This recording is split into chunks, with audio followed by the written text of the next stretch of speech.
નમસ્કાર વિદ્યાર્થી મિત્રો, સામર્થ્ય ઇન્સ્ટિટ્યૂટની અંદર આપ સૌનું સ્વાગત છે.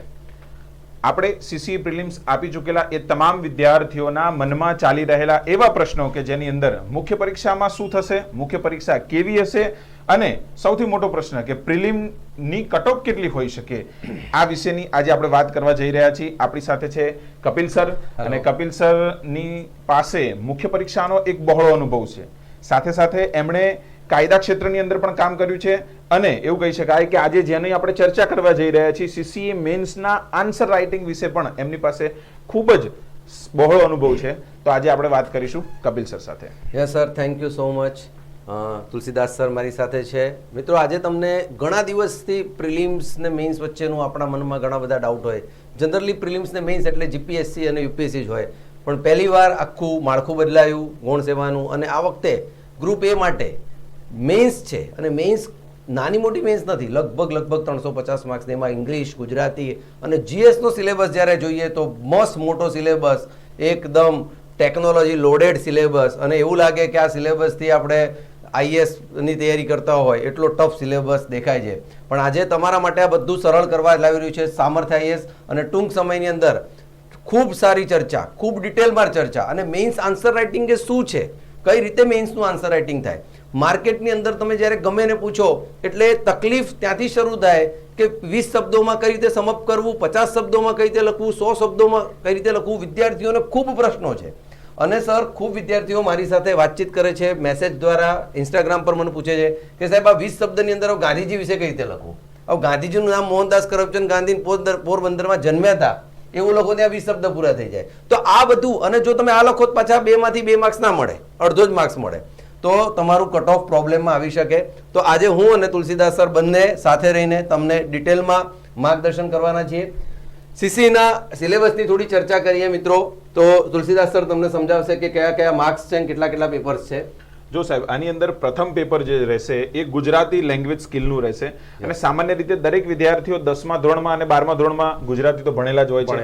એ ભણેલા વિદ્યાર્થીઓએ ફક્ત એટલું જ કરવાની જરૂર રહેશે એની અંદર કે એ ઉપર વધારે ફોકસ કરી ગુજરાતી અને ઇંગ્લિશ લેંગ્વેજ ની અંદર 100 માર્ક્સ આની અંદર પેરેગ્રાફ રાઇટિંગ એટલે પેલું લેટર રાઇટિંગ ને એવું બધું વધારે છે. હા, એવું સાહેબ, જેમાં પત્ર લેખન છે, વિચાર વિસ્તાર છે, પછી એવું કહી શકાય કે સમાનાર્થી શબ્દ, વિરુદ્ધાર્થી શબ્દ, એ મોટા ભાગનું 10મા ધોરણ અને 12મા ધોરણની ચોપડીઓને જો તપાસવામાં આવશે ને ફરીવાર સાહેબ, તો આરામથી એવું કહી શકાય કે એ સીસીએ મેન્સના પ્રથમ અને દ્વિતીય પેપરની અંદર સારામાં સારા માર્ક્સ મેળવવા માટે એ ઉમેદવાર તૈયાર થઈ જશે. ઓકે, હવે આ મેઇન જે છે સાહેબ જનરલ સ્ટડી, આ ખૂબ મોટો સિલેબસ છે કદાચ. તો એ તરફ આપણે જરા જોઈએ તો ઇંગ્લિશ, ગુજરાતી, આ તો ગ્રુપ બી જે છે એનો છે. અને ત્યારબાદ આ તમે જોઈ શકો છો મિત્રો, તો ગુજરાતીનો જે સિલેબસ છે એ પણ ઘણો મોટો છે સાહેબ. તમે શરૂઆતનો જો વિચાર વિસ્તાર, આ આપણે ધોરણ, સાહેબે કીધું એ પ્રમાણે ધોરણ 10મા અને 12મામાં આપણે આવતું કે છેટ ગરીબના કુબામાં તેલ ટૂપુએ દોયલું ને ઘીના દીવા થાય છે. તો વિચાર વિસ્તાર કરવાનો, એટલે તમારે એના કેટલા માર્ક્સ છે તો આશરે 100 શબ્દોમાં. એટલે આવું લખેલું હોય તો તમારે એને 100 શબ્દોમાં એની વર્ણન કરવાનું છે. અને શબ્દોમાં વર્ણન કરતી વખતે એનો જે મુખ્ય આધાર છે, એટલે એનો જે મુખ્ય હાર્દ છે એ તમારે કહેવાનું છે. કે એનો તમારે વિચાર વિસ્તાર, એટલે ઘણીવાર વિદ્યાર્થીઓ કેવું કરે સાહેબ કે જે લખ્યું હોય ને એની લીટી ફરીથી લખે. તો મિત્રો, આ બધું યુનિવર્સિટીમાં ચાલે. આપણે ત્યાં એવું કહે છે ને કે યુનિવર્સિટી લોના પેપરમાં તુજે દેખા તો એ જાના સનમ, તમે ગીત લખીને આવી જાવ તો એ ઘણીવાર મેળ પડી જાય. અહીંયા એવું કશું થશે નહીં મિત્રો. તમારે ખૂબ સારી રીતે શિદ્દતથી અને વિચાર વિસ્તાર, એટલે તમે જો ગુજરાતીનું કોઈ પુસ્તક ઉપાડશો તો તમને ખબર પડશે કે ખૂબ અંદર જેને કહેવાય છે ડિટેલમાં હોય, જેને આપણે વાંચીને ખબર ના પડે. અને એના માર્ક્સ પણ 10 માર્ક્સ છે. 10 માર્ક્સમાં તો મિત્રો તમને ખબર છે મેરિટ સીધું ઊંધું થઈ જાય. તો આ એક બહુ મોટો વિષય છે સાહેબ.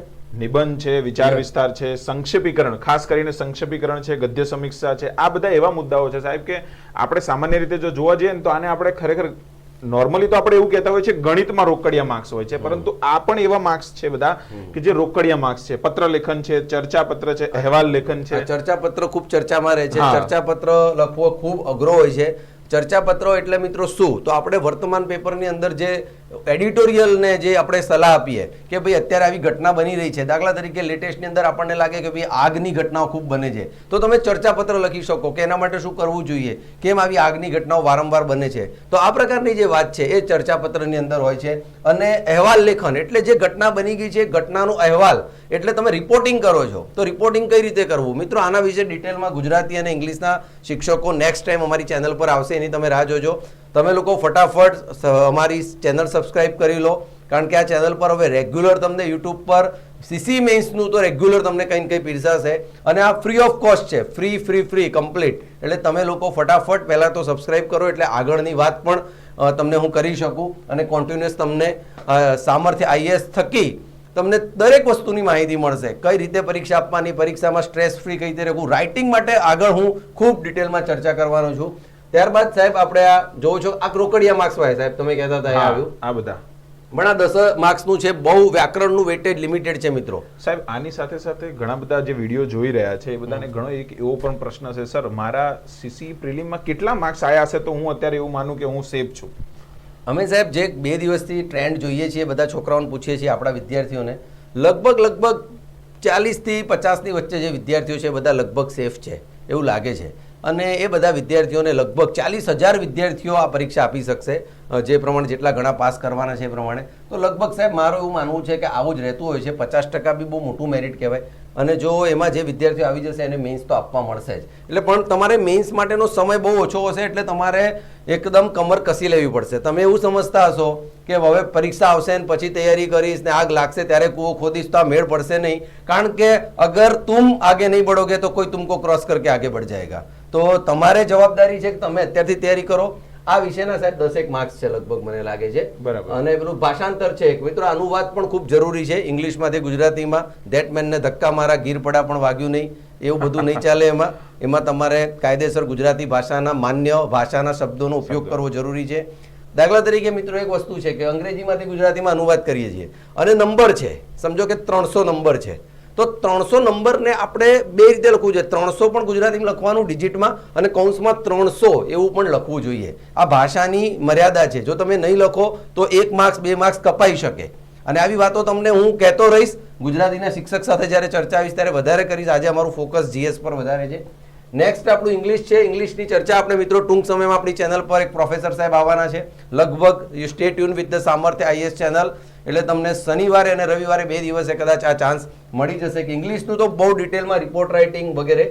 સાહેબ હવે આપણે ડાયરેક્ટ આવીએ હિસ્ટ્રી વિશે. સાહેબ આપનો ખૂબ સારો અનુભવ છે, આપ ભણાવો છો ખૂબ ઇન્સ્ટિટ્યૂટની અંદર. તો હિસ્ટ્રીમાં સાહેબ કઈ રીતના પ્રશ્નો હોઈ શકે? જો સાહેબ કે સીસી મેઇન્સની અંદર મુખ્યત્વે વિદ્યાર્થીઓ જે પણ તૈયારી કરી રહ્યા છે એમની માટે જે સૌથી મોટો પ્રશ્ન છે એ છે કે તમારી પાસે ઇન્ફોર્મેશન બહુ મોટી છે, અને એટલી મોટી કે જેવું કહી શકાય કે પ્રાચીન ભારતથી શરૂ કરી મધ્યકાલીન ભારત, આધુનિક ભારત, એ તમામ ઇતિહાસનો જે સિલેબસ છે સાહેબ એ કોમ્પિટિટિવ એક્ઝામનો, એ તમામ આની અંદર બહુ ઝીણવટપૂર્વક મોટા મોટા મુદ્દાઓ લખી નાખ્યા છે. એટલે ઘણા બધા વિદ્યાર્થીઓને એવું થાય કે કોઈ પોર્શન નથી, પણ એવું નથી. દરેક પોર્શન આની અંદર છે. અને સાહેબ ખાસ કરીને જે વિદ્યાર્થીઓ પાસે સમય ઓછો છે એમણે તો ખાસ ને ખાસ તમે લાસ્ટમાં એ વાત જરૂર કરજો કે એમને એ માટે કઈ બેચ જોઈન કરવી, અને સાથે સાથે એ ચોક્કસ વાત કરજો, કારણ કે ટૂંકા ગાળાની અંદર જે સાચું માર્ગદર્શન મળશે ને તો જ એ વિદ્યાર્થીઓ ખરેખર પાસ થશે. હા, એ વાત સાહેબ આપની સચોટ વાત સાહેબે કરી. કારણ કે મિત્રો અમે બંને હમણાં ચર્ચા કરતા હતા તો અમને બંનેને પણ એવું થયું કે 50 શબ્દો 100 શબ્દોમાં લખવું હોય તો આપણી કલ્પનાનો ઘોડો તરત ચાલુ જ ના થાય. અને લખવું એટલે પેલું યુનિવર્સિટીમાં પેપર લખતા હતા એમ તમારે 30-35 પાના એક તો લખવાના, એ પાછા વિચારીને લખવાના. અને એ જીએસની અંદર આ બધું સિવિલાઇઝેશન ને ડાયનેસ્ટી ને આ બધું તો આપણને ખબર જ ના હોય. આર્કિટેક્ચર છે, લિટરેચર છે, સાયન્સ છે, ટેકનોલોજીસ છે. યુપીએસસીમાં સાહેબ એકવાર પ્રશ્ન પૂછાયો હતો લિટરેચરમાં કે ગઝલ અને ઠુમરી વચ્ચેનો તફાવત 50 શબ્દોમાં લખો. હવે આપણને ગઝલના કંઈ ઠેકાણા ના હોય, ઠુમરી સાથે આપણે બાપ માર્યાને વેર હોય, હવે આપણે કઈ રીતે લખવું સાહેબ? તો ગઝલ અને ઠુમરી વચ્ચેનો તફાવત લખો. તો આપણે આ લિટરેચરનો ભાગ છે. હવે તક્ષશિલા નાલંદા વિશે પૂછે તો આપણને પહેલા તો ખબર હોવી જોઈએ કે ક્યારે એના ઉપર કોને એટેક કર્યો, શું થયું.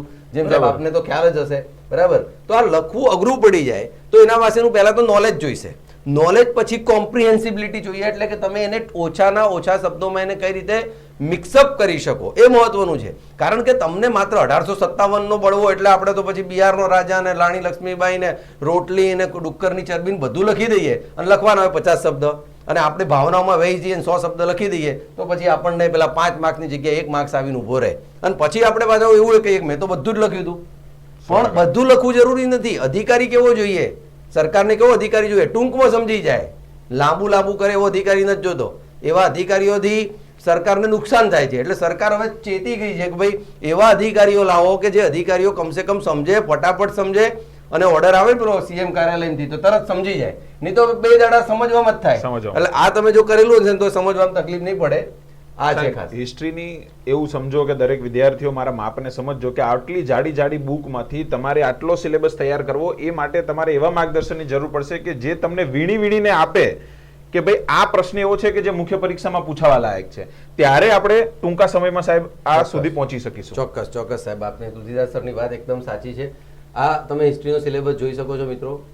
તમે સરદાર પટેલ સાહેબનો ઇન્ડિપેન્ડન્સમાં role, movement and post independence integration, આ બહુ મહત્વનું છે. જે રજવાડાઓ ભેગા કર્યા એ કઈ રીતે, પોસ્ટ ઇન્ડિપેન્ડન્સ ઇન્ડિયા એટલે બધું જ આવી ગયું, બધા નવા રાજ્યો કઈ રીતે, બધા આંધ્ર પહેલું રાજ્ય બન્યું ભાષા આધારિત, મહાગુજરાત મુવમેન્ટ આખી આવી ગઈ મિત્રો. તો મહાગુજરાત મુવમેન્ટ ઉપર તમારે તૈયારી, ઇમ્પોર્ટન્ટ ઇવેન્ટ્સ. મિત્રો આ સિલેબસ અમે તમને ગુજરાતીમાં ટૂંક સમયમાં પ્રોવાઈડ કરાવીશું. આ સિલેબસ ઇંગ્લિશમાં છે, પેપર ઇંગ્લિશમાં નથી લખવાનું, ચિંતા ના કરતા. પેપર આપણે ગુજરાતીમાં લખવાનું, બરાબર છે. ઉપર લખેલું જ છે કે મીડિયમ, જોઈ લો આ લખેલું છે, બરાબર, મીડિયમ ગુજરાતી છે, એટલે ચિંતા કરશો નહીં. કલ્ચર હેરિટેજ ઉપર સાહેબ શું કહેવું છે, આમાં શું પૂછાઈ શકે? સાહેબ, સાંસ્કૃતિક વારસો જે શબ્દ છે, બરાબર, એનાથી દરેક વિદ્યાર્થીઓ ખાસ સમજવા જેવું કે જ્યારે તમે સીસીઈ મેન્સ આપવાના છો ત્યારે મુખ્ય પરીક્ષાની અંદર જે કલ્ચર જે છે આપણું સાહેબ, એની વિશેષતાઓ છે, એની વિવિધતાઓ છે, એની ઉપર ખાસ ફોકસ કરવામાં આવશે. જે આપણા એન્શન્ટ મોન્યુમેન્ટ સાઇટો જે છે એના વિશેની જે લાક્ષણિકતાઓ છે એ ક્યારે બન્યા અને એની અંદર કેવા એના કન્ઝર્વેટિવ માટે અને એના એવું કહેવાય કે એના સંરક્ષણ માટે જે પ્રયત્નો કરવામાં આવે છે એ તમામ પ્રોજેક્ટો છે એની ઉપર તમારે ફોકસ કરવું પડશે. એ સાઇટના પોઈન્ટ ટુ પોઈન્ટ તમારે સમજવા પડશે, ત્યાંની હિસ્ટ્રી અને એની સાથે એની વૈજ્ઞાનિક સાહેબ અમુક એવી પણ આપણી હેરિટેજો છે કે જેનું વૈજ્ઞાનિક મહત્વ છે, કોઈનું સાહિત્યિક મહત્વ છે, બનાવતી વખતે કયા ધ્યાનમાં રાખવી, એ તમામ બાબતો તમારે જોવાની રહેશે આની અંદર. એટલે સાહેબ આ બધા વિષયો જે આપણે કીધા, હું ચલો આર્ટ અને ક્રાફ્ટ એક મહત્વનું છે, બરાબર છે. Gujarati theatre, folk culture, oral tradition of Gujarati. મિત્રો આ બધી જ વસ્તુઓ, કોસ્ટલ કલ્ચર એટલે આપણા કાંઠાનો, દરિયાકાંઠાનું, ટ્રાઇબલ એટલે આપણા જે જનજાતિ સમૂહો છે એમના વિશે તમને ખબર છે. ઘણી બધી જનજાતિ આજે હમણાં જ આજે સીએમ બન્યા, તમને ખબર હશે, ઓડિશાના, તો એ સંથાલી કોમ્યુનિટીના છે, બરાબર છે. સંથાલ જે કોમ્યુનિટી છે, સંથાલી આપણી માન્ય જે ભાષાઓ છે, બોલીઓ, એમાં એક સંથાલી ભાષા છે. તો આજનો જ આ લેટેસ્ટ કિસ્સો છે કે જે ઓડિશાના જે સીએમ બન્યા એ સંથાલ કોમ્યુનિટીના છે. તો આવી વસ્તુઓ પૂછાઈ શકે, તમને એમનું નામ પૂછાય. હવે તમારે 20 શબ્દોમાં એમના વિશે ખબર હોવી જોઈએ. એમણે લો કરેલું છે અને સૌથી પહેલા એ ગ્રેજ્યુએટ થયેલા હતા અને ગામડાના છે. એમના પિતાજી સિક્યુરિટી ગાર્ડ હતા, એમના પપ્પા સિક્યુરિટી ગાર્ડ હતા અને આ માણસ સીએમ બન્યો છે. મિત્રો આ ઇન્ટરેસ્ટિંગ વાત છે, તમે નોંધજો કે જે અત્યારે સીએમ બન્યા છે ઓડિશાના, એમના પિતાજી સિક્યુરિટી ગાર્ડ હતા અને એમને લોની ડિગ્રી મેળવી અને લગભગ છેલ્લા 10 વર્ષથી એ ત્યાં સરકારની અંદર લીડર ઓફ ઓપોઝિશન એટલે કે વ્હીપ હતા, ચીફ વ્હીપ જે આપણે કહીએ છીએ મુખ્ય દંડક, એ હતા અને આજે એમને મુખ્યમંત્રી. તો આટલી વાત તમને વિદ્યાર્થી તરીકે ખબર હોવી જોઈએ. અમે તો આ બધું નિયમિત હવે વાંચતા જ હોઈએ છીએ, પણ તમારે પણ આ અપડેટ રાખવું જોઈએ. આજે તમે જે ટ્રાઇબ વિશે જે વાત કરી એ સંથાલ કોમ્યુનિટીઝ છે અને ભારતની જેટલી પણ કોમ્યુનિટીઝ છે, ભારત સરકારની પ્રસારણ વિભાગની જે આપણી ચેનલ છે સંસદ ટીવી, અને સંસદ ટીવી ની અંદર મે બી ભારત કરીને એક કાર્યક્રમ છે. દરેક વિદ્યાર્થીઓ જોજો, તમે એની અંદર ખાલી એટલું સર્ચ કરજો તમે મે બી ભારત, અને એની અંદર સંથાલ કોમ્યુનિટીઝ નહીં, આખા ભારતની અંદર જેટલી પણ ટ્રાઇબ છે એના વિશેની એવી અવનવી બાબતો કે જેની અંદરથી ખરેખર સીસી મેન્સમાં પણ પૂછાય સાહેબ. તો એ જાણવા જેવું છે દરેક વિદ્યાર્થી. ખૂબ સરસ સાહેબ, ખૂબ સરસ. મિત્રો જોગ્રાફીની અંદર થોડું તમને પ્રકાશ પાડીએ તો જોગ્રાફીમાં હમણાં સાહેબ જોડે વાત થતી હતી કે તમને નદીઓના ઉદ્ગમ સ્થાન, નદીઓ કઈ રીતે સાહેબ આપ કહેતા હતા, કઈ રીતે પૂછાઈ શકે? નદીઓ દ્વારા રચવામાં આવતી જે આકૃતિઓ છે, પછી નદીઓ જે નીકળી ત્યાંથી લઈ અને તેની આર્થિક દ્રષ્ટિએ એ પોતાના સ્ટેટને કે પોતાના રાજ્યને કેવી રીતે એ મદદરૂપ થાય છે, એ કેવી રીતે જીવાદોરી છે, એના વિશેની માહિતી, સાથે ભૌતિક ભૂગોળની અંદર ખાસ કરીને મુખ્ય પરીક્ષામાં લખી શકાય એવી બાબતો છે કે જેમ કરીને કહી શકાય કે વેગનરનો સિદ્ધાંત શું કહેવા માંગે છે, પર્વતોનું નિર્માણ કેવી રીતે થાય છે, પર્વત વિવર્તનિકી સિદ્ધાંતો કેવા છે, પર્વતોનું વલન કેવી રીતે થાય છે, મેદાનોની રચના કેવી રીતે થઈ, મેદાનોના ભાગ છે સાહેબ, વર્ટિકલી અને હોરિઝોન્ટલી જે ભાગ છે, હિમાલયનું નિર્માણ કેવી રીતે થયું, આ બધી બાબતો કેવી છે કે જે મુખ્ય પરીક્ષાની અંદર ટૂંકમાં તમને સાહેબે જે રીતે કીધું એ રીતે કથા કરવાની હોય ને તો આપણી પાસે બહુ બધી વાતો હોય છે, કારણ કે સામાન્ય રીતે દરેક માણસને સાહેબ વાતો કરવાની તો બહુ મજા આવે, પરિણામે એની પાસે વાતો કરવા માટે માહિતી હોય છે, લખવા માટેની માહિતી એમાંથી જે તારવવાની એ જે સ્કિલ છે એને જ આપણે કહીએ છીએ ઉત્તર લેખનની સ્કિલ. ઉત્તર લેખન, સાચી વાત છે સાહેબ.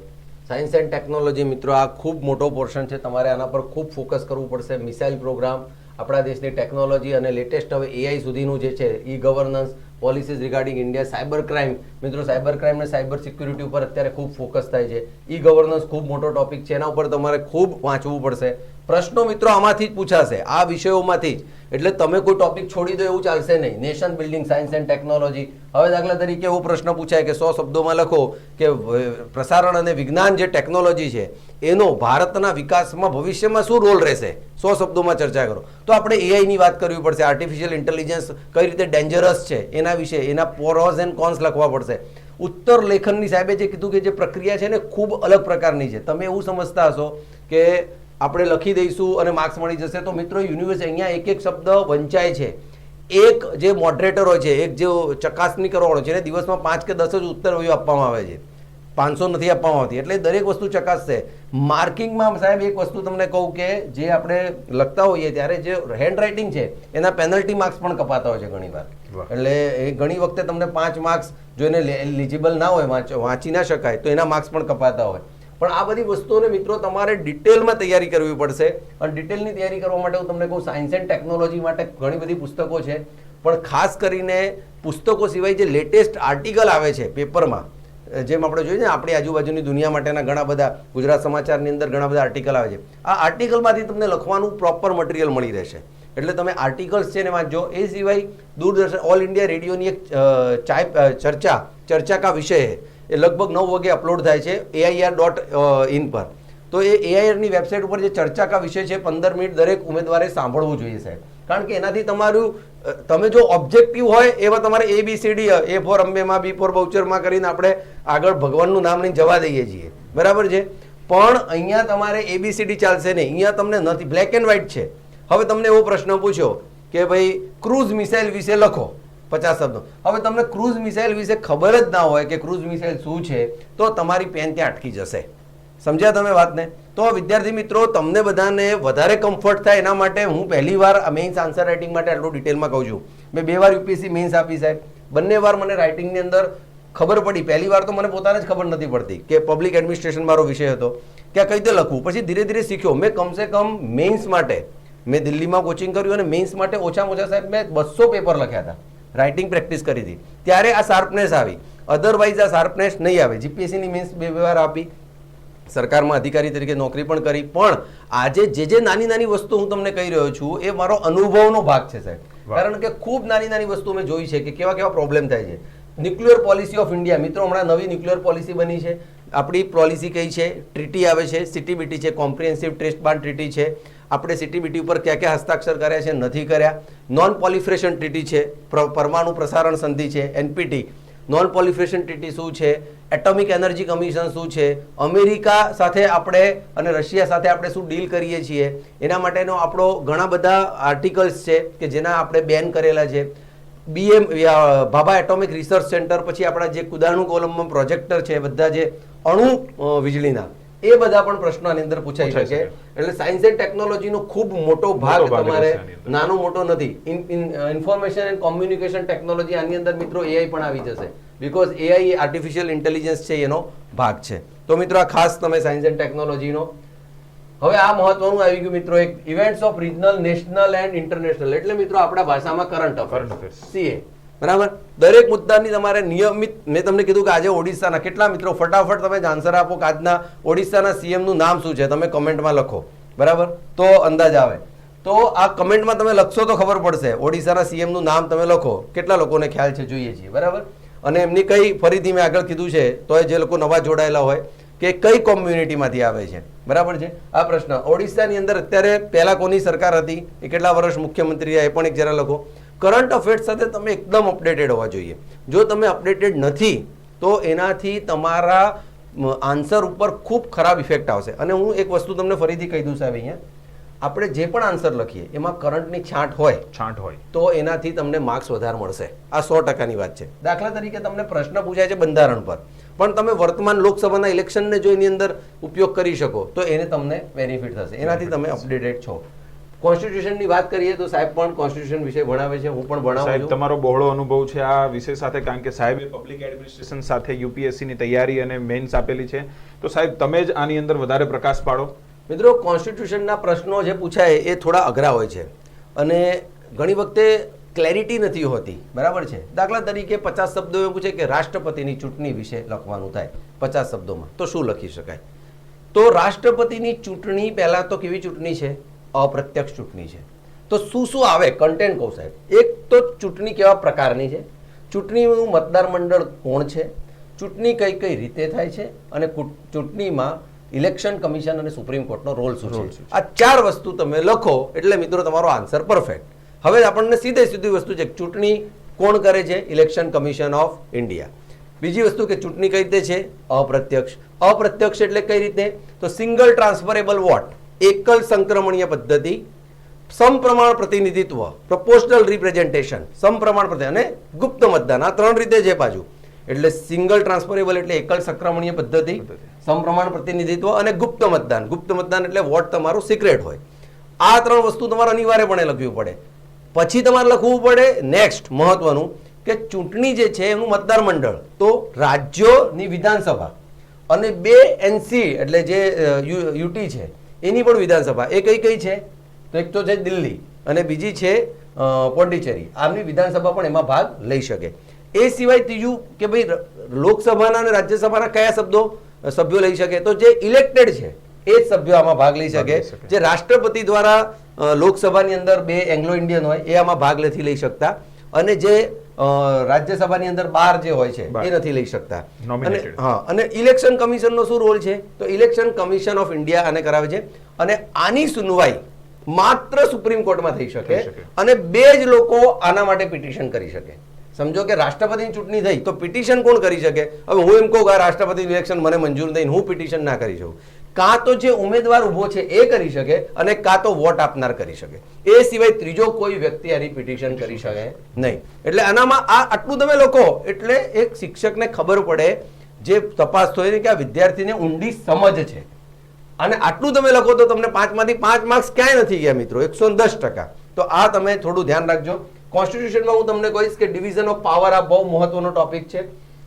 ઘણીવાર રાજ્ય અને કેન્દ્રના સંબંધ ઉપર પ્રશ્ન પૂછાય છે. તો રાજ્ય કેન્દ્રના આર્થિક સંબંધો છે, વહીવટી સંબંધો છે, ત્યારબાદ ન્યાયિક સંબંધો છે, અને ત્યારબાદ આપણે જેને કહીએ છીએ ધારાકીય સંબંધ. તો ધારાકીય સંબંધમાં જો રાષ્ટ્રપતિ કોઈ બિલ હોય રાજ્યનું તો એને રેફરન્સ કઈ રીતે કરી શકે, એ પછી રાજ્યને કઈ રીતે કાઉન્સિલ છે, ઝોનલ કાઉન્સિલ છે, બરાબર છે. પછી આપણા દેશની અંદર રાજ્ય અને કેન્દ્ર વચ્ચે મળવા માટે કેન્દ્રીય મંત્રીમંડળ અને રાજ્ય વચ્ચેનું એક સહકારનું એડમિનિસ્ટ્રેટિવ રિફોર્મ કમિશન જે હતું વીરપ્પા મોઇલી સાહેબનું, એણે કીધું હતું કે રાજ્ય અને કેન્દ્ર વચ્ચે સારો સંબંધ હોવો જોઈએ. તો એની ચર્ચા તમારે કરવી પડે, એટલે તમારે ડિટેલમાં લખવું પડે. ત્યારબાદ તમે જો કોન્સ્ટિટ્યુશન ઇન્સ્ટિટ્યુશનનો રોલ, બરાબર, તો એમાં બધા જ આવી જાય. ઇલેક્શન કમિશન આવી જાય, SC/ST પંચ આવી જાય, ત્યારબાદ કોન્સ્ટિટ્યુશન બોડીની અંદર સુપ્રીમ કોર્ટ આવી જાય, હાઈકોર્ટ આવી જાય, કમ્પ્ટ્રોલર અને ઓડિટર જનરલ આવી જાય, ત્યારબાદ કેગ સિવાયના જેટલા પણ આપણા પંચો છે એ આવી જાય. તો આ બધી જે છે અહીં લખેલું જ છે. જ્યુડિશિયરીનો બહુ મોટો રોલ છે આમાં. તો જ્યુડિશિયરીની અંદર હાઈકોર્ટ, સુપ્રીમ કોર્ટ એના વિશે પૂછાઈ શકે. દાખલા તરીકે સેક્શન 226 અને સેક્શન 32 અનુચ્છેદ 32 આના વચ્ચેનો તફાવત પૂછાય તો તરત આપણને ખબર હોવી જોઈએ કે 32માં શું છે, 226. વ્યાપ મિત્રો 226 નો વધારે છે. હાઈકોર્ટમાં જવાય ડાયરેક્ટ, અને આ ક્યાં જવાય? સીધું સુપ્રીમ કોર્ટમાં. તમારા મૂળભૂત અધિકારનું હનન થાય તો 5 પ્રકારની રીટ છે, તમને ખબર છે. કો વોરંટો છે, સર્શ્યોરરી છે, બેન્ડમસ છે. આ બધી જે રીટ છે એ રીટ થ્રુ તમે જઈ શકો. તો રીટ જ્યુરિસ્ડિક્શન છે એ અનુચ્છેદ 226 ને 32 હેઠળનું છે. તો આવી ચર્ચાઓ સાહેબ આમાં તમારે, અને ડિટેલ નોલેજ હોવું જોઈએ. જો જ્ઞાન નહીં હોય તો આ કદાચ તમને અઘરું પડશે. મિત્રો, પબ્લિક એડમિનિસ્ટ્રેશન ખૂબ મોટો રોલ છે સાહેબ આમાં. કદાચ હું માનું છું કે પબ્લિક એડમિનિસ્ટ્રેશન અને પોલિટી બંનેનું વેઇટેજ લગભગ 40 થી 45 માર્ક્સ હશે મિનિમમ. મિત્રો 40 થી 45 માર્ક્સ હશે. હું તમને જો ડિસ્ટ્રીબ્યુશન જો કર્યું તો કદાચ આ રીતે મારે કરવું જોઈએ. જે હિસ્ટ્રી ઓફ ઇન્ડિયા છે, હું તમને આ એક એવરેજ ડિસ્ટ્રીબ્યુશન કહું છું, એમાંથી તમને એવરેજ 15 માર્ક્સ પૂછાઈ શકે. ત્યારબાદ મિત્રો આપણે કલ્ચર હેરિટેજમાંથી 10 માર્ક્સ પૂછાઈ શકે એટલે 25 માર્ક્સ થયા. જ્યોગ્રાફીમાંથી મિત્રો મોટો બલ્ક પૂછાઈ શકે લગભગ 25 માર્ક્સનો એટલે 50 માર્ક્સ થયા. સાયન્સ એન્ડ ટેકનોલોજીમાંથી 20 માર્ક્સ પૂછાઈ શકે 70 થયા. કરંટ અફેર્સમાંથી લગભગ 20 માર્ક્સ પૂછાઈ શકે એટલે તમારે 90 જેવા માર્ક્સ થયા. ઇન્ડિયન સિસ્ટમ અને કોન્સ્ટિટ્યુશન અને આ મેં તમને ઓલરેડી કીધું 40 એટલે 130 થયા. અને ત્યારબાદ આ ડિસિપ્લિન પબ્લિક સર્વિસીસ આવી ગયું આખું અને ઇન્ડિયન ઇકોનોમી જે છે આજે છેલ્લે એમાંથી તમને લગભગ 20 માર્ક્સનું પૂછાઈ શકે. જો મિત્રો મેં આ માર્ક્સ લખી દીધા છે, ફરીથી હું રોલ બેક કરું છું, તમે જોઈ લેજો. આ પ્રમાણે જ મોટું હશે, પેપર આવશે ત્યારે હિસ્ટ્રીમાંથી 15 માર્ક્સ હશે, કલ્ચરલ હેરિટેજમાંથી 10 માર્ક્સ જેવું હશે, કારણ કે આનું વેઇટેજ જોઈને કહું છું. જ્યોગ્રાફીમાંથી 2-5 માર્ક્સ આગા પાછા હોઈ શકે પણ બહુ મોટો ફરક કદાચ નહીં પડે. સાયન્સ એન્ડ ટેકનોલોજીમાં 20 માર્ક્સ હોઈ શકે. ત્યારબાદ મિત્રો અહીંયા જોઈએ કરંટ અફેર્સમાં 20 માર્ક્સ હોઈ શકે, કોન્સ્ટિટ્યુશનમાં લગભગ 40 થી 45 માર્ક્સ. આ મોટો છે કારણ કે સિલેબસ મોટો છે. એમાં ઇન્ડિયન સિસ્ટમ એન્ડ કોન્સ્ટિટ્યુશન છે. ત્યારબાદ મહત્વનું જે છે કે પબ્લિક એડમિનિસ્ટ્રેશન છે અને એક આ નવો વિષય આવ્યો છે ડિસિપ્લિન ઇન પબ્લિક સર્વિસીસ. આ એક નવો એથિક્સનો વિષય છે મિત્રો. તમે જુઓ છો ડોક્ટર તનુ જૈન મેમ છે એ એથિક્સ ઉપર ઘણા સારા લેક્ચર લે છે. સામર્થ્ય આઈએસ સાથે જોડાયેલા છે ડોક્ટર તનુ જૈન મેમ, એ અહીંયા ભણાવે છે સામર્થ્ય આઈએસમાં. તો ડોક્ટર તનુ જૈન મેમ છે એમના તમે એથિક્સના લેક્ચર હિન્દીમાં સાંભળી શકો અને એ અવેલેબલ છે યુટ્યુબ ચેનલ પર, તથાસ્તુ આઈસીએસ પર અવેલેબલ છે. અને ડોક્ટર તનુ જૈન મેમ હવે સામર્થ્ય આઈએસ સાથે જોડાયા છે અને એ જ અહીંયા ભણાવે છે યુપીએસસી માટે પણ, તો એમનો પણ લાભ તમે લઈ શકો. તો આ એથિક્સનો જે વિષય છે એ પ્રશ્નો, એટીટ્યુડનો પ્રશ્ન મિત્રો, આ પ્રશ્નો થોડાક અઘરા બી હોઈ શકે. દાખલા તરીકે ઘણી વખતે તમને પ્રશ્નો એવા પૂછવામાં આવે કે જે બિહેવિયરને લગતા હોય. What's your call? દાખલા તરીકે ઘણી વાર એવું પૂછે કે ભાઈ તમારા અધિકારી તમને રજા મંજૂર નથી કરતા અને તમારે તમારા લગ્નમાં જવું જરૂરી છે, અનિવાર્ય છે, તો તમે શું કરશો? હવે મિત્રો આવા સમયે આપણો ટેમ્પરામેન્ટ શો કરે કે કંઈક તો કરવું પડે. તમે એક બહુ મોટા પ્રોજેક્ટ ઉપર છો અને તમે મિત્રો જવાબ આપો શું કરશો? તમે કોઈ બહુ મોટો પ્રોજેક્ટ એસાઇન થયેલો છે, તમારા ઘરમાં પરિવારમાં જ એક લગ્ન આવવાના છે એકદમ નજીકમાં, તમે તમારા ઉપરી અધિકારીને રજા માંગો છો પણ એ તમારી રજા રિજેક્ટ કરે છે કે ભાઈ અત્યારે કામ છે તો અમે તમને રજા નહીં આપે. લગ્નમાં જવું જરૂરી છે કારણ કે આપણે મામા બધા રીસાઈ જાય. તો આવા કિસ્સામાં તમે શું કરશો? તમે 30 શબ્દોમાં લખો. મિત્રો તમને લખતા ફાવતો એકાદું નાનું કારણ તમે ટાઈપિંગ કરી શકો તો તમે મને કહો.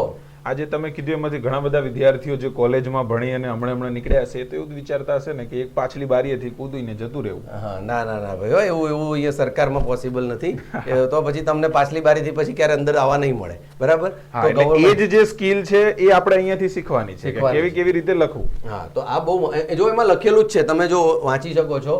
એથિક્સ એન્ડ હ્યુમન ઇન્ટરેક્શન, કઈ રીતે વાતચીત કરવી. પેલા સાહેબ હોય ને તો ઘણી વાર એમ કે મેં કમિંગ સર આખું ડોક્યુ અંદર નાખીને પછી પૂછે, એવું નહીં ચાલે. એની એક સિસ્ટમ છે, બરાબર છે. Essence, determination and implication, ઇમ્પેક્ટ્સ of human behaviour. તમારા બિહેવિયરની બીજા પર કેવી અસર થાય છે. તમારા સાથે કોઈ અરજદાર આવ્યો છે, હવે એ વિધવા સહાય લેવા માટે કોઈ બેન આવે છે અને તમે એ વખતે ચા નાસ્તો કરો છો ઓફિસમાં, તો તમે હ્યુમન સેન્સિટિવ છો કે નહીં? એ વખતે તમારે તત્કાલિક એ ચા નાસ્તો સાઈડમાં મૂકવો જોઈએ કે નહીં? આ પ્રશ્ન છે. તમને ખબર છે કે વિધવા સહાય લે, તમને એને એક નાગરિક તરીકે ઘણો એ વસ્તુ અલગ છે પણ માણસ તરીકે એની સાથે તમારો બિહેવિયર કેવો હોવો જોઈએ, બરાબર છે. કોન્સિક્વન્સીસ, એના પરિણામો પણ એવા આવતા હોય છે, બરાબર છે. Ethics in personal and public relation, બરાબર છે. આ બધું જ મિત્રો ડોક્ટર તનુ જૈન મેમનું તમે જો પ્રોફાઇલ વિઝિટ કરો તમને ઘણા બધા લેક્ચર્સ મળશે, ત્યાંથી તમને હેલ્પ મળશે. કારણ કે એથિક્સના લેક્ચર હું નથી માનતો ગુજરાતમાં કોઈ જગ્યાએ બહુ સારા મળશે, તો તમને એથિક્સના લેક્ચર્સ ત્યાંથી વધારે મળશે. અને ડોક્ટર તનુ જૈન મેમ હવે સામર્થ્ય આઈએસ સાથે જોડાયા છે, તો તમને અહીંયા લાઈવ પણ જો નેક્સ્ટ 6 તારીખે આવવાના છે તો તમને સાંભળવા પણ એમને મળશે. હમણાં જ ગુજરાત યુનિવર્સિટીમાં સાહેબ આપણે ખૂબ સરસ કાર્યક્રમ કર્યો ડોક્ટર તનુ જૈન મેમનો. લગભગ 2600 વિદ્યાર્થીઓ સાંભળવા માટે મેમને આવ્યા હતા અને સામર્થ્ય આઈએસ દ્વારા, અને હમણાં એ આપણી સાથે જોડાયા છે. અહીંયા આપણે દિલ્હીની જ ફેકલ્ટી આવે છે બધી, તથાસ્તુ આઈસીએસનું જે મટીરિયલ છે, એનસીઆરટીનો બ્રિજ કોર્સ સાહેબે કીધું એ બધું જ આપણે અહીંયા ચાલે છે. પણ ખાસ કરીને મિત્રો આ ધ્યાન રાખજો કે આ આખો વિષય જે છે ને એ આપણા માટે નવો છે સાહેબ. આ generally discipline in public service એ આપણા માટે. બીજું એક આ રાઇટ્સ ઇસ્યુ. રાઇટ્સની અંદર મિત્રો human rights, women's rights, rights of schedule caste, મેં તમને કીધું રાઇટ ઓફ ચિલ્ડ્રન, એને important international organization of rights. બોલો મિત્રો કોને ખબર છે? તો એમાં આવે TRIMS agreement, TRIPS, trade related intellectual property rights. એમાં પછી કોપીરાઇટ આવે, એમાં જીઆઈ આવે, જ્યોગ્રાફિકલ ઇન્ડિકેશન આવે, બરાબર છે. એની અંદર પેલું કહેવાય હોલમાર્ક આવે. આ બધા જે છે મિત્રો એ રાઇટ્સ છે, રાઇટ્સ ઇસ્યુ. તો એ પણ ખૂબ ડિટેલ ટોપિક છે, એની પણ ચર્ચા તમારે કરવી પડશે ભવિષ્યમાં. સાહેબ, આ જે તમે વાત કરી રહ્યા છો, એક મને અધવચ્ચે એક વસ્તુ યાદ આવ્યું છે, એટલે દરેક વિદ્યાર્થીઓને કહી દઈએ આપણે. સંસદ ટેલિવિઝનની અંદર એક કાર્યક્રમ છે જેનું નામ છે આપકા કાનૂન. આપકા કાનૂન. અચ્છા, આપકા કાનૂન. કાનૂન, બરાબર. 21 કે 22 જેટલા એપિસોડ છે મિત્રો, અને આ તમામ રાઇટ્સ વિશે તમને એવું કહી શકાય કે એક ઓવરવ્યુ તો મળી જશે. અચ્છા, તો દરેક વિદ્યાર્થીઓ જે આપણો વિડીયો જે જોઈ રહ્યા છો, એ ખાસ કરીને એકવાર જઈ અને ખાલી જોજો કે કઈ બાબતો વિશે ત્યાં ચર્ચા કરવામાં આવી છે. જી સર, જી સર. અને સર, આ ટ્રીમ્સ ને ટ્રીપ્સ તમને ખ્યાલ હશે, એ પણ પરીક્ષામાં ઘણીવાર પૂછાય છે. હા. ટ્રેડ રિલેટેડ, ઇન્ટેલેક્ચ્યુઅલ અને પ્રોપર્ટી રાઇટ્સ વગેરે. તો એમાં બી ઘણા બધા વાઇપો કરીને એક બહુ મોટી સંસ્થા છે મિત્રો, WIPO, વાઇપો, વર્લ્ડ ઇન્ટેલેક્ચ્યુઅલ પ્રોપર્ટી ઓર્ગેનાઇઝેશન. તો આની પણ માહિતી તમારી જોડે હોવી જોઈએ. Emotional intelligence, concept of usefulness and application in management. સરકારમાં મેં કીધું હ્યુમન વેલ્યુઝનું વેલ્યુ છે, role of family, society, education વગેરે વગેરે. ઇકોનોમીની સે વાત કરીએ તો ઇકોનોમીમાં કઈ પ્રકારના પ્રશ્નો પૂછાઈ શકે? ભારતીય અર્થવ્યવસ્થાની જો સાહેબ વાત કરીએ ને, તો જ્યારથી 2014 પછી જે રાજનૈતિક પરિવર્તન આવ્યું છે, ત્યાર પછી પરીક્ષાઓની અંદર પણ આપણને જે પરિવર્તન જોવા મળે છે કે કરંટ જે મોનેટરી પોલિસી હોય છે અને ફાઇનાન્શિયલ બાબતો છે, બેન્કિંગની જેટલી બાબતો છે અને સાથે સાથે જે હિસ્ટોરિકલ બાબતો છે, એ તમામ વસ્તુઓને કરંટ અફેર્સ સાથે જોડી અને તમામ પ્રશ્નો મોટા ભાગના સર બનતા હોય છે. એ ચાહે નીતિ આયોગની સ્થાપના હોય અને આયોજન પંચનું જવું, એ ત્યાં સુધીથી લઈ અને મોનિટરી પોલિસી, નવા રેપો રેટ વિશે, બેન્કિંગની અંદર નવી નવી જે સર્વિસીસો આવતી હોય છે, IMPS શું છે, બરાબર, NEFT શું છે, RTGS શું છે, એવી ઘણી બધી બાબતો. અને ખાસ કરીને જ્યારે મુખ્ય પરીક્ષાની અંદર તમે આન્સર રાઇટિંગ કરી રહ્યા છો, દુનિયાની અંદર ભારત સાહેબ ઓનલાઈન જે ટ્રાન્ઝેક્શન કરવામાં આજે પ્રથમ ક્રમે છે. પરિણામે એવી બાબતો તમને ખાસ કરીને પૂછશે કે જે ડિજિટલ ઇન્ડિયાને લગતી બાબતો છે, એની સાથે સાથે જે ઓનલાઈન પેમેન્ટ UPI સિસ્ટમ જે છે, અને હવે તો સાહેબ આપણી જે UPI સિસ્ટમ જે છે, બરાબર, જે શું કહેવાય NPCI દ્વારા જે ચાલતી હોય છે, એ હવે ભારતની બહાર પણ જ્યારે જઈ રહી છે, ત્યારે એવી તમામ બાબતો તમને અહીંયા પૂછવામાં આવશે. સાથે સાથે ઉદ્યોગ સેક્ટર છે, પછી જેટલા પણ તમારા ભારતના એક્સટર્નલ સેક્ટર એટલે કે વિદેશ સેક્ટર સાથે જેટલી પણ વસ્તુ જોડાય, એ તમામ બાબતોને તમારે ડીપલી સમજવી પડશે. અને ખાસ સર, આ તમામ જેટલી પણ આપણે અત્યારે વાત કરી, એમાંથી મને એક વસ્તુ સાહેબ એવું દેખાય છે કે જેમ માસ્ટર શેફ કિચનની અંદર કોઈ દિવસ માસ્ટર શેફ કિચનની અંદર કોઈ પણ વ્યક્તિની કાર્યક્ષમતા ચકાસવા માટે એને એવું કહેવામાં નથી આવતું કે સાહેબ 500 માણસની રસોઈ બનાવો. એને એવું કહેવામાં આવે છે ખાલી એક નાનો પીસ, અને એને ટેસ્ટ કરવામાં આવે છે. એવી રીતે આ વિદ્યાર્થીઓને ટેસ્ટ કરવા માટે એવું કહી શકાય કે એમની નોલેજની ક્ષમતા ચકાસવા માટે સાહેબ એવું કરવામાં આવી રહ્યું છે કે મોટી ઇન્ફોર્મેશનને તમે નાની કરીને કેમ લખી શકો છો અને એમને માગ્યું એ તમે કેવી રીતે પીરસી શકો છો. સાચી વાત છે, એ બાબતો અહીંયા જોવાની છે સાહેબ. બિલકુલ સાહેબ, તમારી વાત 100% સાચી છે. જો તમે બહુ બધું પીરસી દેશો, બહુ બધું લખી દેશો, તો આમાં માર્ક્સ કપાવવાની પૂરેપૂરી સંભાવના છે. ઇકોનોમીની અંદર મિત્રો સાહેબે સમજાવ્યું. મિત્રો ખાસ આ બધી વિષયો જે છે એને લઈને આપણે બધી ચર્ચા કરી. મેં માર્ક્સનું કોન્ટ્રીબ્યુશન. મિત્રો હવે ઇંગ્લિશ માટે પણ એક પ્રોફેસર સાહેબ સાથે ખૂબ ડિટેલમાં ચર્ચા કરવા જઈ રહ્યા છીએ. તો મિત્રો CC મેન્સ માટે મેં અને તુલસીદાસ સરે ખૂબ તમને ડિટેલમાં આપવાનો ટ્રાય કર્યો છે. અમે ટૂંક સમયની અંદર CC મેન્સની એક બેચ પણ લોન્ચ કરવા જઈ રહ્યા છીએ, અને બહુ જ પાવર પેક બેચ છે મિત્રો. આપણા જોડે 100-150 વિદ્યાર્થી ઉપરની જગ્યા નથી. ખૂબ સારી રીતે, એટલે તમે ફટાફટ એકવાર આ કોન્ટેક્ટ થ્રુ, નીચે કોન્ટેક્ટ અને લાઈન આપેલી છે, ગૂગલ ફોર્મ પણ આપેલું છે, તમે ઇન્ટરેસ્ટ શો કરો. તમે એકવાર આવીને તપાસ કરો કઈ રીતે એનું મટીરિયલ્સ બધું રેડી છે, કઈ રીતે લખવું, અલગ અલગ સેટ બનાવેલા છે. અને ખાસ કરીને એકદમ ક્વોલિફાઈડ ટીચર્સ, એટલે જે ટીચર્સને સમજણ છે, જેમ કે તુલસી સરને તમે જોયા, મારી સાથે નો, તો અમે GSનું મોટા ભાગનો પોર્શન ડિટેલમાં ચર્ચા કરીશું, ભણાવીશું, એની નોટ્સ લખાવીશું. 50 શબ્દોમાં કઈ રીતે લખવું, એ જ વિષયને 20 શબ્દોમાં કઈ રીતે લખવો, એ જ વિષયને 100 શબ્દોમાં કઈ રીતે લખવું. મેં તમને કીધું ગાંધીજી વિશે જો 20 શબ્દોમાં લખવું હોય તો એવું લખાય કે ભારતના જે આપણે આઝાદીની લડતના લડવૈયા અહિંસક માર્ગે અંગ્રેજોને પછડાટ આપી અને ભારતને આઝાદ કરાવ્યો. મિત્રો આ લખો એટલે એમની થિયરી આવી ગઈ, એમના સિદ્ધાંતો આવી ગયા, અને એ આપણા એટલો. હવે તમે એવું લખો કે ગુજરાતના પનોતા પુત્ર અને પોરબંદરમાં જન્મેલાનું શ્રી ગાંધીજીનું પૂર્ણ નામ મોહનદાસ કરમચંદ ગાંધી હતું, તો આ મિત્રો ખોટું પડે 20 શબ્દોમાં. હવે 50 શબ્દોમાં લખવું છે તો આપણે એવું લખી શકીએ કે ગુજરાતમાં જન્મ્યા હતા અને પોતે જે છે એ બેરિસ્ટર હતા, અને પછી એમણે આફ્રિકાથી આવી ઘટના બની એટલે એમણે નક્કી કર્યું કે અહિંસાના માર્ગે આંદોલન લડવું છે, અને પછી અહિંસાના માર્ગે એમણે મુખ્ય જે ચળવળ કરી 1916થી માંડીને 15માં પરત આવ્યા ત્યારથી માંડીને જે અસહકારની મૂવમેન્ટ, એનું નામ લખી શકાય અને પછી લખાય કે ભારતને. તો આ 50 શબ્દોમાં. હવે એ વસ્તુ 100 શબ્દોમાં પૂછાય ગાંધીજી વિશે, તો પછી તમે થોડીક વાર્તા લાંબી કરી શકો. પોરબંદરનું નામ આપી શકો, કીર્તિ મંદિરનું નામ આપી શકો, સાબરમતી આશ્રમનું નામ આપી શકો, કોચરબનું બી આપી શકો, અને 200 પૂછાય તો એમના છોકરાઓનું નામે લખી શકો. તો કેટલા શબ્દોમાં પૂછાય છે એના આધારે તમારે આ આર્ટ નક્કી કરવાની છે. મિત્રો 150 માર્ક્સ મેઇન હશે. તમને કહું છું જીએસના 150 માર્ક્સ અને ઇંગ્લિશના 100 માર્ક્સ આમાં મેરિટ ડિસાઇડ કરવામાં ખૂબ મોટો રોલ સાહેબ મારી દ્રષ્ટિએ રહેશે. તો મિત્રો ફટાફટ અમારી ચેનલ સબસ્ક્રાઇબ કરો. હું અને તુલસીદાસ સર ફરીથી ક્યાંય ને ક્યાંય લાઈવ થઈશું, તમને મળવા આવીશું. તમારા પ્રશ્નો હોય તો તમે ઇનબોક્સમાં નાખો, નીચે કમેન્ટમાં અમે ચોક્કસ એનો જવાબ આપીશું. અને ખાસ કરીને ચેનલને સબસ્ક્રાઇબ કરો અને કોન્ટિન્યુઅસલી આ વિડીયોને શેર કરો, મેક્સિમમ વિદ્યાર્થીઓ સુધી પહોંચે એવું કરો. અને આપ સૌને ફરીથી કહું છું કે સામર્થ્ય એકેડમીની અંદર સીસી મેઇન્સની તૈયારી અમે કરવાની છે. આન્સર રાઇટિંગ જે અમે લખ્યું છે, ખાસ અમે આન્સર રાઇટિંગ પર ફોકસ કરવાના છીએ અને આન્સર રાઇટિંગ કઈ રીતે કરવું એના પર ફોકસ કરવાના છીએ. સાહેબ, તમારી વાત ઉપરથી એવું લાગ્યું મને કે આપણે ગુજરાતમાં જેમ કહીએ છીએ ને કે ક્યાં અટકવું અને ક્યાં છટકવું જો આવડતું હોય એ નીકળી જાય, નહીં તો એ લટકી જાય. એવી રીતે સામર્થ્ય ઇન્સ્ટિટ્યૂટની અંદર આપણે અહીંયા તમને શું લખવું ને શું છોડવું એ શીખવાડીશું, એટલે તમે પાસ થઈ જશો. Thank you sir, thank you વિદ્યાર્થી મિત્રો, થેન્ક યુ.